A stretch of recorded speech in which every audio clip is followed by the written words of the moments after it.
জি ভাই শুনছেন? এ ভাই, জি ভাই বলেন। জি ভাই, আপনার ব্রেনটা তো পড়ে গেছিল ভাই, নিয়ে যান। হ্যাঁ ভাই, থ্যাংক ইউ সো মাচ।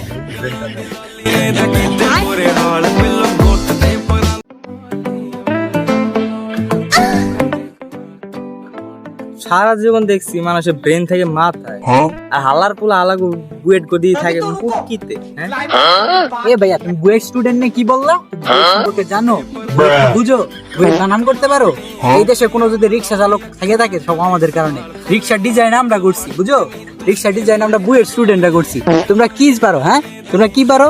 তোমরা কি যে একটা বড় বড় গাড়ি বানায় কি নিজের কি অনেক বড় মনে করতেছো নাকি?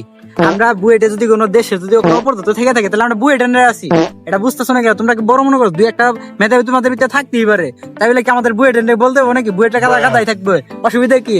কি লেগে এত করতেছো তোমরা? বলছিলে, তুমি কি বলছিলে? আমাদের ব্রেন ফুটকিতে থাকে। আমরা এত পরিমাণ পড়ালেখা করি, আমাদের এডুকেশন এত বেশি যে আমরা মাথায় রাখতে পারি না, এই জন্য আমরা এ কি মাল রে ভাইয়া, বুয়েট পড়া শেষ